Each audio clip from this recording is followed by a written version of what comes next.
It's unbelievable the degree to which our sanity depends on a functioning sociological structure. And here's why.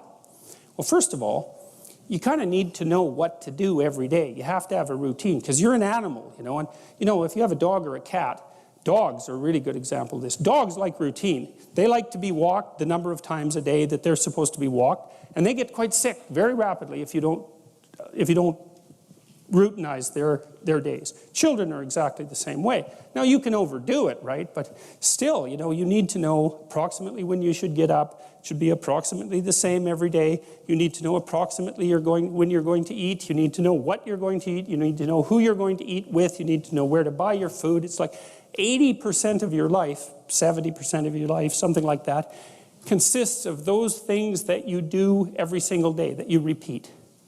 And those are often the things that people think about as the trivial elements of their life, but one of the things I would like to point out to you, if you do the mathematics, I did this with a client of mine who was having a hard time putting his child to bed. They were having a fight every night. And I knew by that time, the studies indicate that most parents only spend 20 minutes per day of one-on-one time with their child. Now, the reason for that is that people are busy, and it's actually not that easy to parse out 20 minutes of one-on-one time. It's a lot bloody more time than you think. But that's all there is, 20 minutes. And he's spending like 40 minutes a day fighting with this kid, trying to get the kid to go to bed. And that's not very entertaining. You know, you think, well, it's just having a scrap with the kid about going to bed. But it's no. If it happens every day, it's a catastrophe. So you do the math. So we'll say 5 hours a week for the sake of argument, just to keep it simple. It's 20 hours a month. It's 240 hours a year. That's 6 40-hour work weeks. So that guy was basically spending a month and a half of work weeks doing absolutely nothing but having a wretched time fighting with his son, trying to get him to go to bed. Horrible, right? That's just way too much time to spend doing something like that if you want to actually have a positive relationship with someone, because it's just too punishing. And so, well, so you need structure, you need predictability, and you need more of it than you think, just to keep you sane.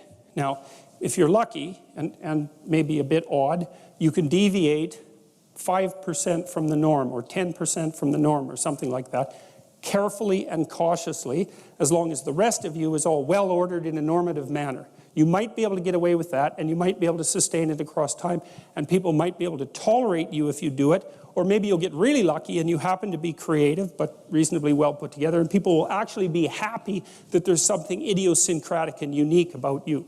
But even under those circumstances, mostly what you want is to have a routine that's disciplined, that's predictable, and bloody well stick to it. You're going to be way healthier and happier and saner if you do that. And then the other thing that you need, because this is one of the things the psychoanalysts got wrong, I think, is that they overestimated the degree to which sanity was a consequence of being properly structured internally, you know. Because from the psychoanalytic point of view, you're sort of an ego, and that ego is inside you. And of course, it rests on an unconscious structure. But the purpose of psychoanalysis is to sort out that unconscious structure and the ego on top of it, and to make you a fully functioning and autonomous individual. But there's a problem with that, because the reason that you're sane as a fully functional and autonomous human being isn't because you've organized your psyche, even though that's important. The reason that you're sane, if you have a well-organized unconscious and ego, is because other people can tolerate having you around for reasonably extensive periods of time, and will cuff you across the back of the head every time you do something so stupid that people will dislike you permanently if you continue.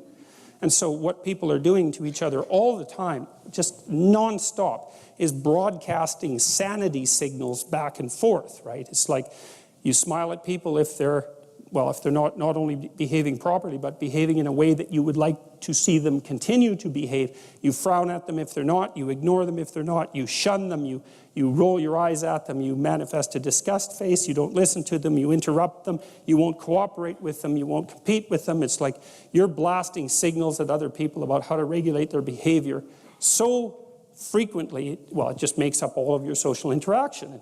That's why we face each other, and we have emotional displays on our face, and we're looking at each other's eyes, and we know exactly We know as much as we can about what's going on with each other, given that we don't have immediate access to the contents of their consciousness. And so partly what you're doing with your routine is establishing yourself as a credible, reliable, trustworthy, potentially interesting human being who isn't going to do anything too erratic at any moment.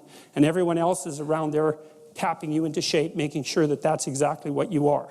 And that's how you stay sane. And so what happens to people too, if they don't have a routine and they get isolated, is they start to drift.